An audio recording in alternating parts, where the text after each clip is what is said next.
Matt, Josh, and Nick, welcome to the Game Informer Show, guys. Thank you. Yeah. Hey, thanks. Yeah, it's Glad to an be here. honor to have y'all. Okay, let's try and break this down. All right, so Matt Tesh in the upper right, you're with Liquidbit, and so your company's doing Killer Queen Black, technically, right? Yep, that's correct. Right. So Liquidbit is responsible for the development and production of Killer Queen Black. Gotcha. And then Josh and Nick, you guys created Killer Queen in a fever dream, or what is the story of this thing? Yeah, I think that's one way to put it. Okay. Nick and I had collaborated on a bunch of these crazy field games, like real world games, for a festival called Come Out and Play. And originally Killer Queen was a game that we did for that festival. And Hang on, so like physically people, like someone's the queen and they can only kill these people, you had to upgrade your weapons, like the whole thing? Yeah, so like basically there would be like these balls out on the court and like swords, like little foam swords on the court.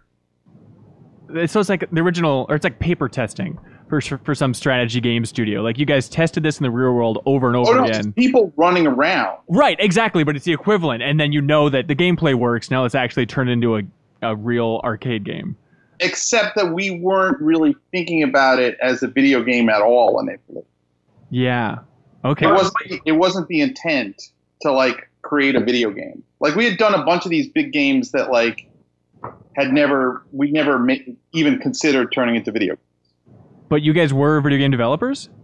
Correct. So this was like a hobby project. And we do, I mean, when we make video games, we usually do make a paper prototype or some kind of non-digital prototype like you're talking about. That is a very common thing for us. And in this case, it ended up functioning as one, like you're saying. Right.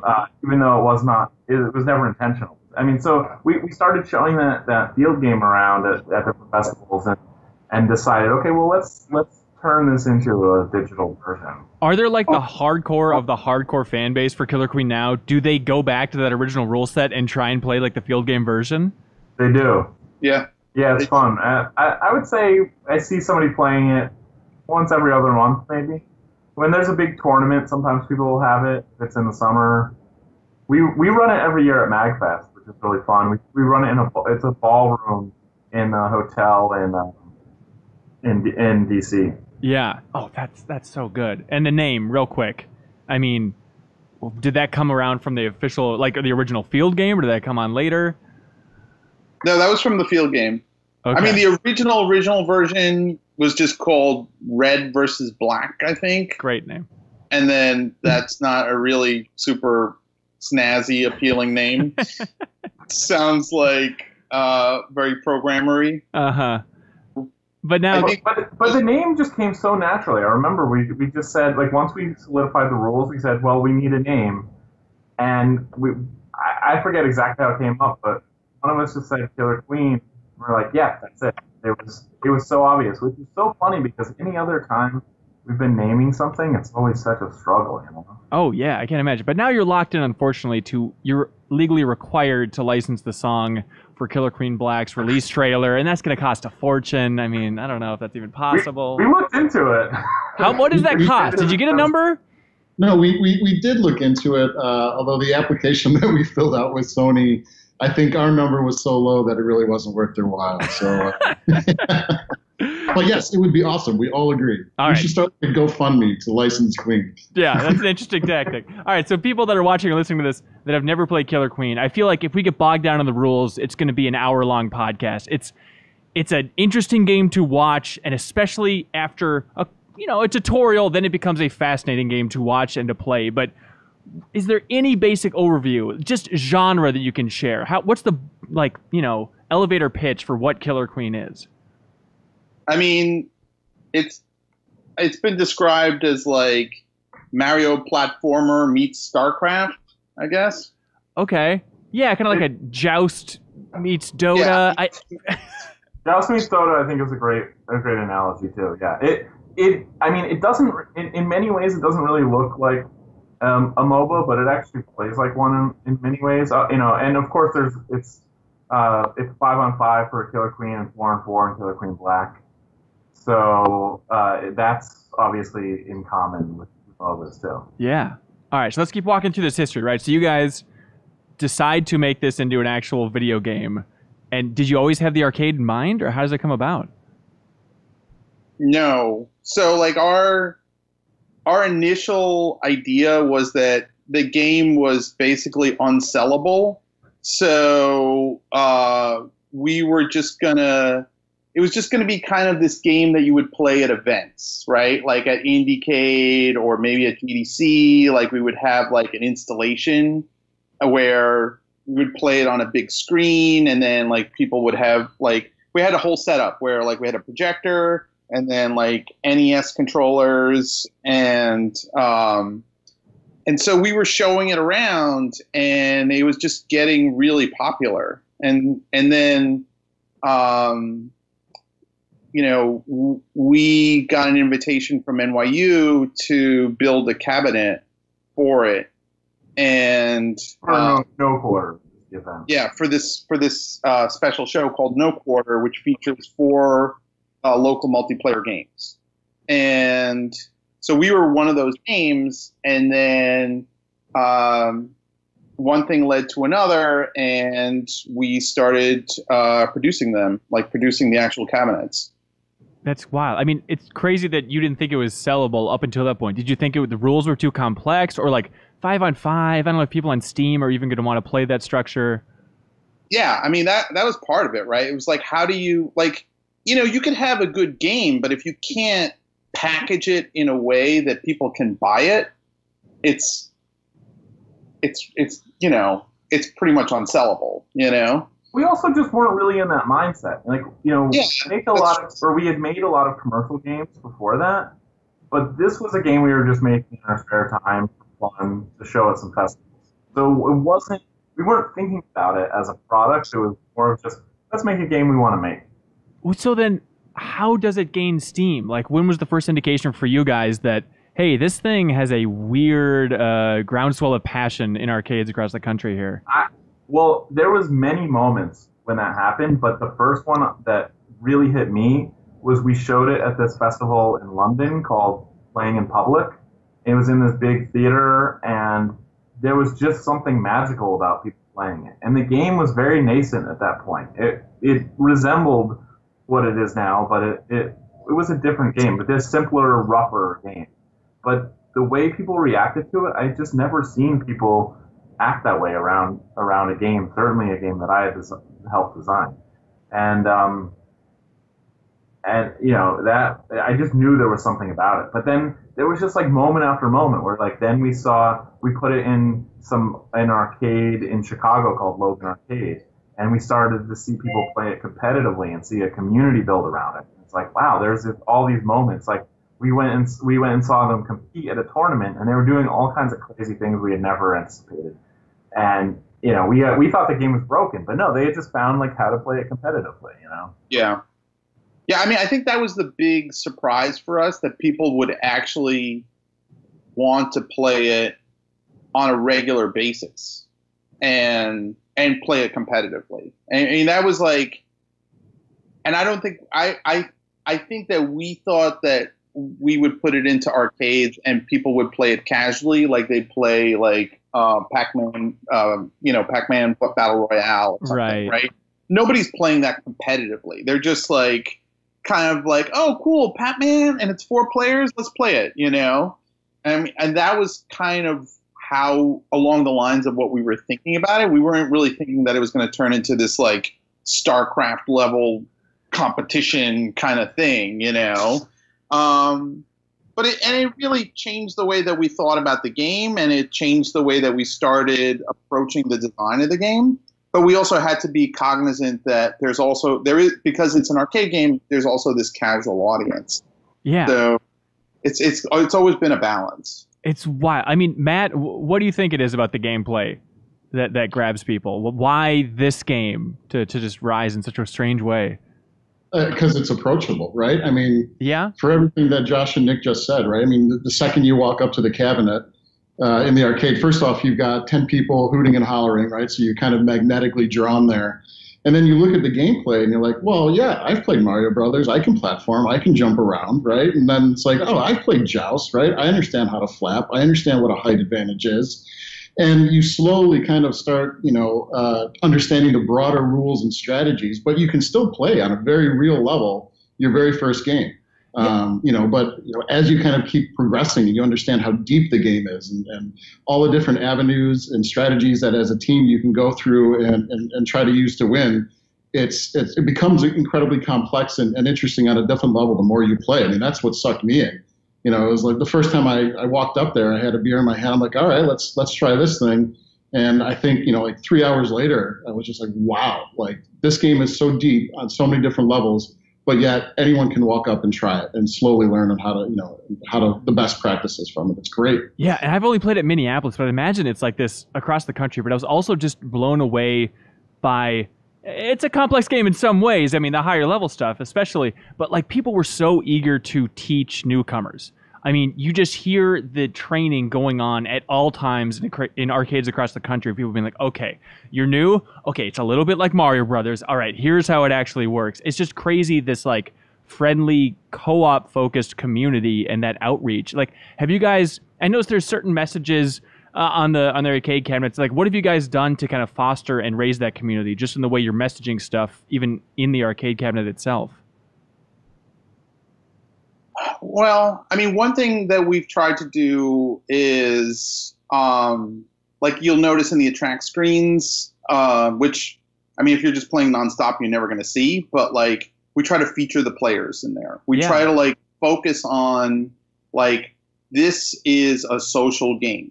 And if you're not having fun playing this game, you're not really playing the game. And I think, there's other things that we do. I mean, we try to be accessible to the players, and like our national tournament, Bumble Bash, is structured in a way that like we want everybody, including people who know they're not going to win, to come and have a good time and socialize with all these people that they know online and stuff. So, I mean, yeah. Also, the game is designed in a way visually so that you can look at the screen and see the entire state of the game at any point. You can see how far along each of the victory conditions are, and you can point at any element on the screen and explain what it does. It's never, like, because there's no scrolling, nothing ever appears or disappears. It lends itself to that environment. Yeah. So what's it like for you two then, just like seeing this fan base grow up and realize that, oh man, we have to keep making these arcade cabinets? Is it tough to keep up with demand, or what's that process like? It was tough. It's been a growing process. The thing that made it possible for us was, the very first one that we made, we built it by hand ourselves with some help. And that was just way too much work and really not our forte. Yeah. But we started working with a factory in Wisconsin called Fun Company, and they have been great to work with, and they've helped us figure out that process, that manufacturing process. And then we also started working with Off Thrills, a very large arcade company. Yeah. They do like a number of things, and they helped us really learn the arcade industry, because we had done all kinds of games before. We didn't know the arcade business at all, even though we loved playing arcade games.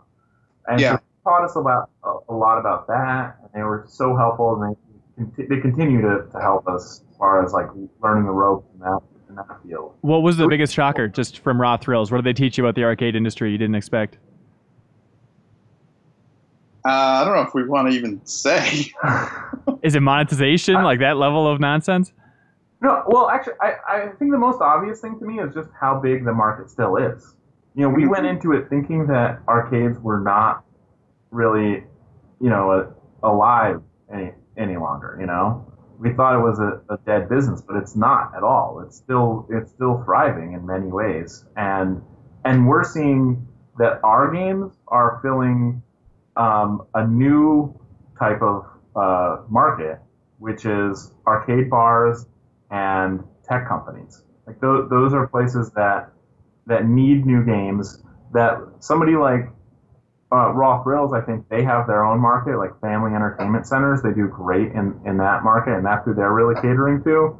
But there's like this new elements popping up. Like these arcade bars are popping up everywhere, all around the country. We're constantly learning about new ones, and this type of game, this social type of game, works great there, right? You've got beer and people wanting to meet new people, the right age demographic for this type of game.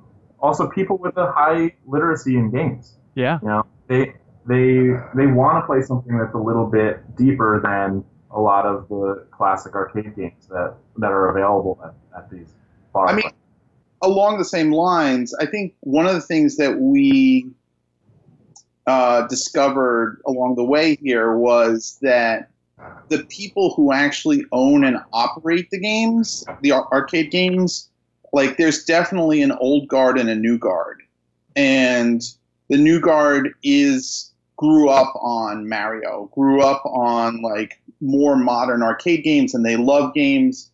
And the old guard is like really different. And so we had to kind of figure out like how to market to like both of those audiences, and we're still kind of struggling with that, Yeah, like what tweaks have you made to kind of cater to both audiences over the years? Like how do we crack like like non-barcade kind of scenarios, right? The game does great in barcades, and it's like all the environmental factors are right, but like how do we crack like an FEC kind of scenario? I mean, there is one FEC in Texas where the game is doing really well, and that's pinballs, but it's not common for us to like have like the game in family entertainment centers and for it to do like gangbusters. Do you think you just need that like hardcore, I hate to use this phrase, hardcore gamer mentality or like ambassador combined with booze, and like those are the secret ingredients to kind of spreading the Killer Queen message? I think the secret to cracking the family entertainment center market is Killer Queen Black, which that's the game that we're putting out on Switch and Steam. Yeah. Which that's going to build familiarity with the brand. And we know that's an important factor at family entertainment centers, because games that do great there are Angry Birds and Doodle Jump, and games where people recognize the IP. And so I think, that's one of our, one of the tangible side effects of Killer Queen Black is that it's gonna, the two communities are going to feed into each other. Yeah. So I mean, I think that like they're different games, they're different games. But if you know how to play one, you'll know how to play the other. Okay. You just won't be good at it. So that's what's awesome though, is like you get all the joy of learning the strategies and the nuances of the other game without the headache of having to learn how to play. Why not make it 1-to-1? And this is where Matt comes in, by the way, because Matt, you were with Liquid Bit then, and then you just reached out to Bumblebear and said, hey, have you guys ever thought about bringing this to the console and to Steam? Yeah, I mean, long story short, that's really the crux of it. We had put together a multiplayer engine, and we were at Liquid Bit, basically trying out a bunch of different concepts. We had a racing game. We had something that was more akin to kind of a multiplayer scroller, but we always kept coming back to Killer Queen. Like, this is where it's at. One, because of our infatuation from the arcade, and two, just it begs to be distributed. And I think the modifications from the arcade to the console are very clear, and I think the players once they see them are going to make a lot of sense. But yeah, we approached Bumblebear, Josh, and Nick with basically a demo of our multiplayer engine and a really, really crummy copy of Killer Queen, and said, hey, let's take a look at it. Right? What do you guys think? And honestly, the fact that we are distributed, we're in Chicago and they're in Brooklyn. Everything we do is over the network, and they gave our demo a try, and we've been working together with them ever since. And I'll let them answer, kind of what they thought right off the bat of when we saw it. But I think we opened their eyes that this can work in a network environment.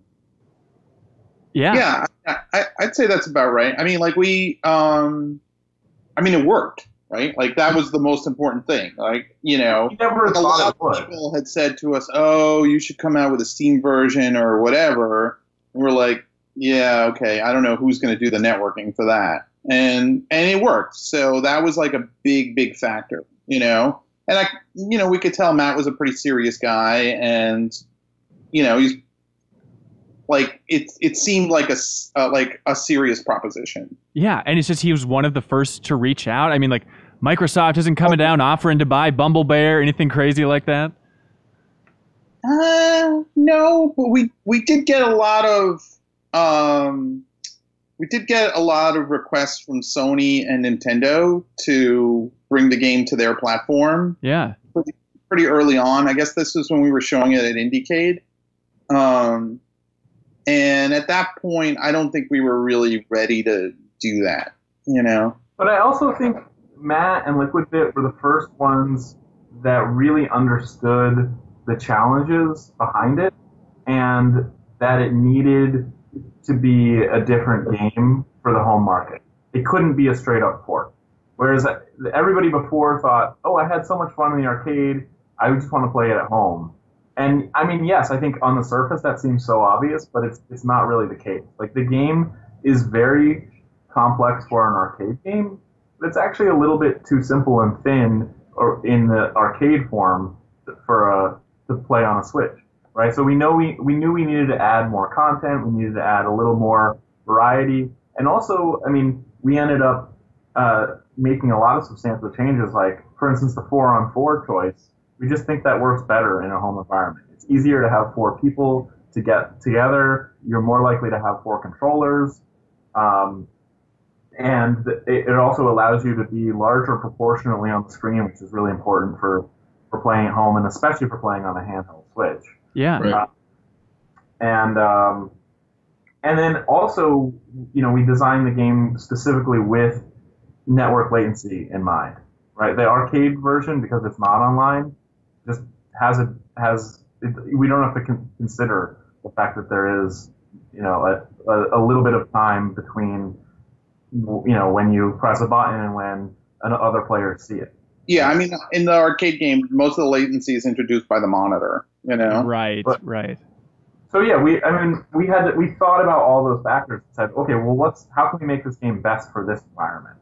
It's smart. Yeah, it's interesting. I like you talking about how it would feel too simple at home, and I wonder, like, if people listening and watching have had that experience where it's like, oh, the Simpsons arcade game, it's up on XBLA, I can just download that and play it, and they download it and play it, and it's like, this is the most boring fucking game I've ever played in my life. There's something about like that arcade feel and vibe that elevates gaming experiences. Yeah, absolutely. And I mean, just the fact that you have to travel to the arcade to play it, and the metagame is created by the players that are there, right? Like, okay, well, let's balance the teams now by rearranging. Or like, I'm going to go get a beer, and so somebody else comes in and plays in my spot for a little while. Like, those types of things aren't going to happen at home. Right. So how did the connection with Nintendo come about then? Was that Matt and Liquidbit reaching out, or did you guys just have conversations rolling from way back in the day? That was Nick and Josh, right? So from way back in the day, like Nick mentioned earlier, Nintendo was interested in Killer Queen. We had been working on Killer Queen Black and Secret for quite some time.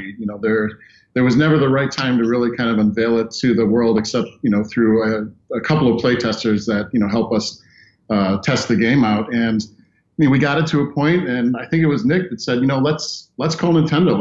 Let's set something up. And Nintendo was very receptive. We met them at GDC. Well, I should say Nick and Josh met them at GDC, and we basically played an online game with Nintendo and Nick and Josh in LA, and we were in Chicago, and demonstrated the capability of what we had built, showed them what the console version of Killer Queen could actually look like. And they jumped on it. I mean, it was it was immediate. Oh, okay, yeah, we want to show this at E3, and we said, well, that's great. We don't even have it on the Switch yet, and we don't have a dev kit. We don't even have a dev kit, right? And 3 days later, a dev kit shows up at our door, and we were able to port everything over in a very short amount of time. I think it's a testament to the tool chain that Nintendo's put together to be able to do those kind of ports, and pushed really hard, and showed up at E3 saying, "Okay, here we go. We're going to announce this to the world." Yeah, why Nintendo, Nick?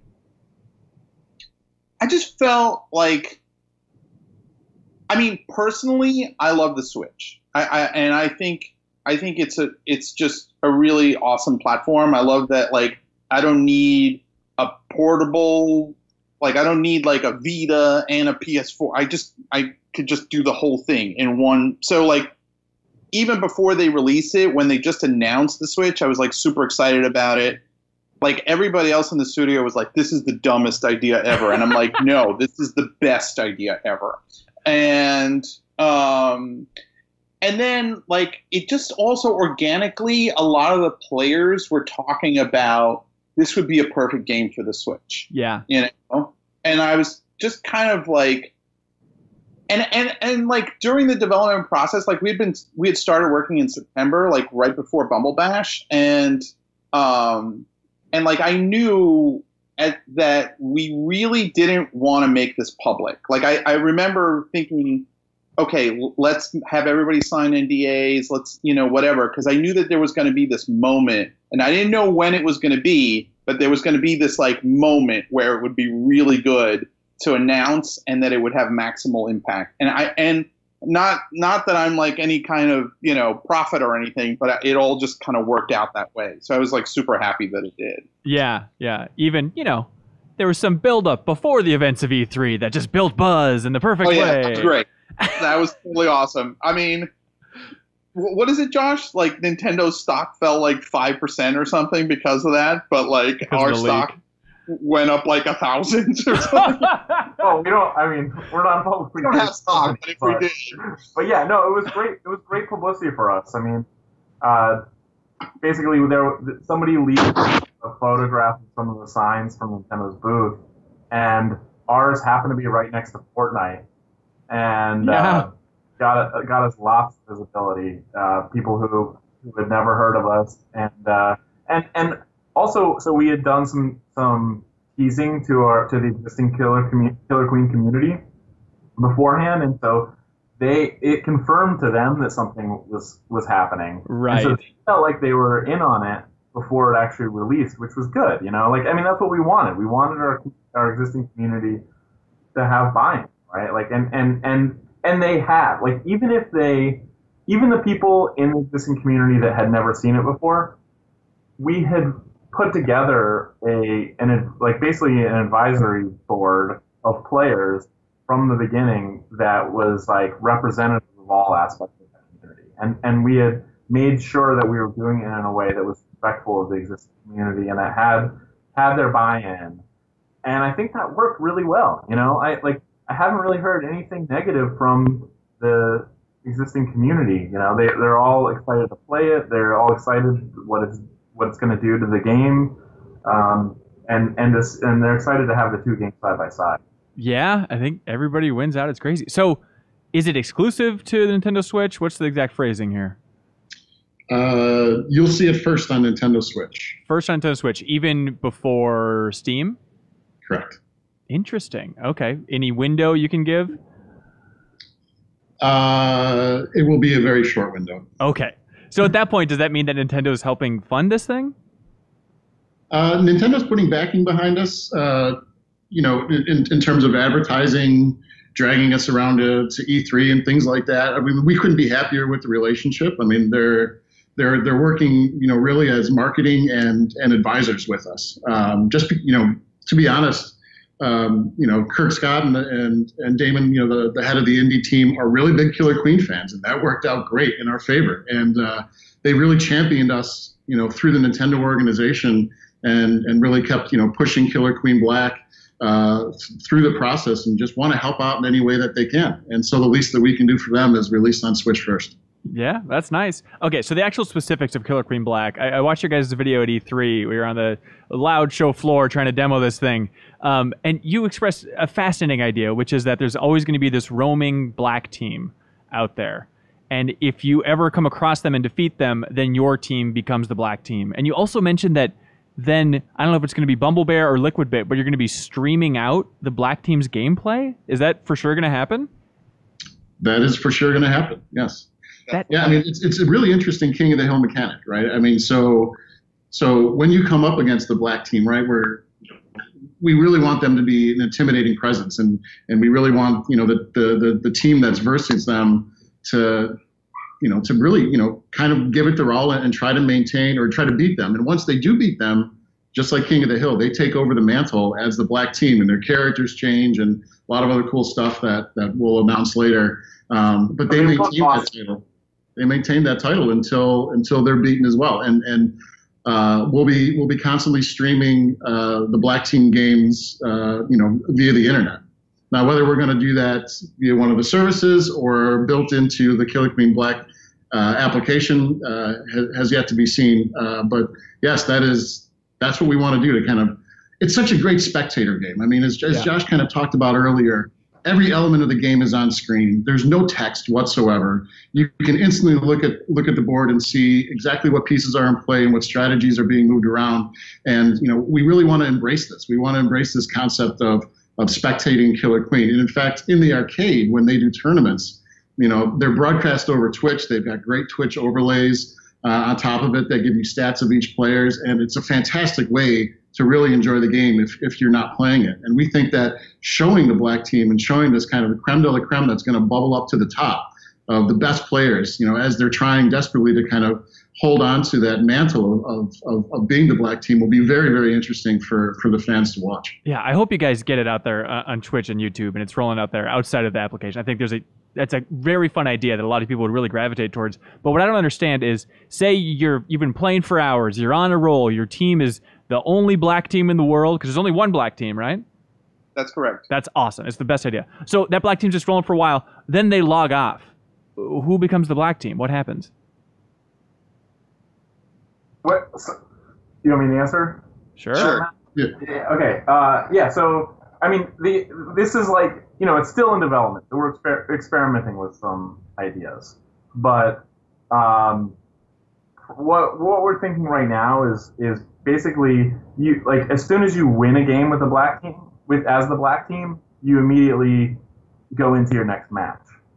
And so if you quit, you're effectively forfeiting that match. And so who you play against will get it. Now, that's I interesting. think in practice, people aren't going to do that, because if you think about it, if our matchmaker is doing its job well, which we put a lot of effort into the matchmaking,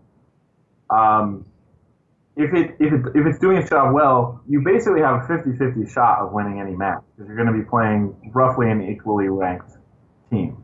So to win like 5 matches in a row is going to be really hard to do, just statistically speaking. Interesting. You know? Okay. So I think most of the time, I don't think people are going to be bailing once they get to be the black team, especially since it's such a important moment, you know. So I think probably you'll play 2 or 3 matches, and eventually you're going to get beat. Yeah. It's an interesting thing with the matchmaking, though, because part of the thrill will be like the average player picking it up on Switch and then like, holy cow, I have to go up against the black team. But in theory, if the matchmaking is perfect, then they never will. So are you still going to have just random outliers where you throw a rookie team in there to get slaughtered just for the thrill of the rookie team as well? Well, one idea that's floating around is that the initial team that gets picked by the server, let's say that the black team forfeits the game, but we can't actually assemble the team that they were going to be, then it then goes to some random team, right? Right. So that may be like a mid-level team, and then you get to see them kind of go up the ranks. And and so there is a possibility that, okay, maybe if you're not on the bottom, but like if you're somewhere in the middle, you may actually face the black team. Okay. All right. That's good. Are you, Matt, in particular, like, are you looking at other living games as examples of how to do this right, how to keep the game alive. Like I think of Rocket League, for example. I don't know if that's an easy one-to-one comparison, but are there other games out there you're looking for as examples of keeping the community happy, making alterations and variant game modes and stuff moving forward? Yeah, I mean, and I think Rocket League is a pretty good example, right? Like we're obviously fans of Rocket League. It's a great game. They've got their, the way that they've built their networking and the way that they've got their ranked play and the different modes and everything like that to keep the players happy is something that we're obviously watching and listening to.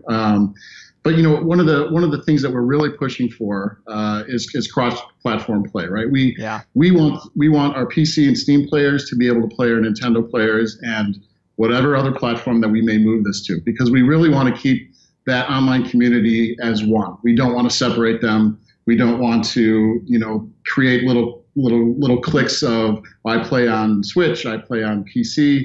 That's not good for anybody, right? I mean, because this is so community driven and so organized, we want to be completely agnostic to the platform that you're playing on. And that's one of the really big concerns for us and something that we're absolutely pushing for to maintain that cohesion and basically allow us to have the biggest pool of people to matchmake you against. So you have the most competitive experience. Yeah. And really, continue to keep the online presence alive and thriving. I can think of one major hurdle for you guys. What's up? Sony platform exists. That is a difficult one. We're hoping that by the time that we push out to other platforms besides Steam and Switch, that Sony gets their act together. Yeah, that they come to their senses, basically. Yeah. All right. Well, good luck.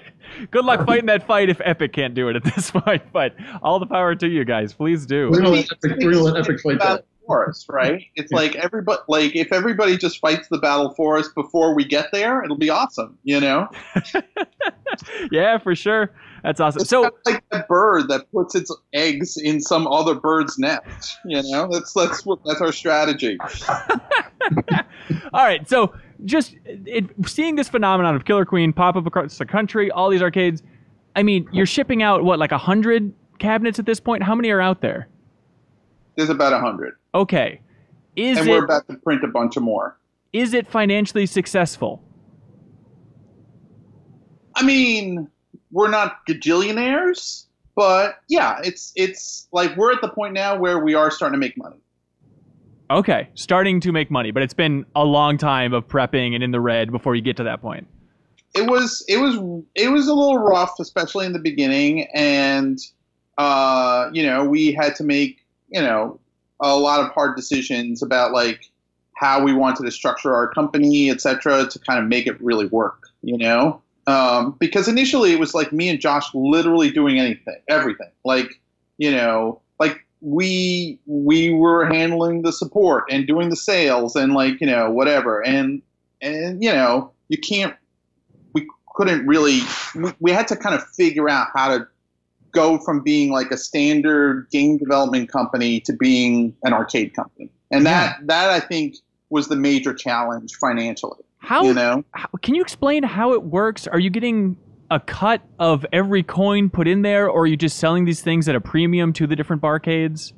Right. And those are things that we had to learn, right? Like we had to figure out on paper, it seems sexy and super profitable to get a cut of every coin put into a machine. But when you kind of calculate how much money it's going to take to kind of hunt down all the people who need to pay you and stuff, it just becomes kind of a nightmare, right? So we had to figure out the best model is actually to just sell them outright and have enough of a profit margin that we can, and to sell service agreements where your software updates are tied to those service agreements. So then we charge you every year for this service agreement and stuff like that. Okay. So yeah, we had to figure out a lot of things to make the business really kind of work. Yeah. And we're still figuring out those things. Yeah. But we're past the tipping point now, which is nice. Okay. Josh, do you like being a businessman? Yeah, I do. Okay. Interesting. I think he likes it more than me. I mean, you know what it is? I like the variety. In our job, every day is something different. And I'm always learning something new. And that's really important to me. That's the most important thing to me. I don't really care what I'm doing as long as I'm doing something different and learning something new.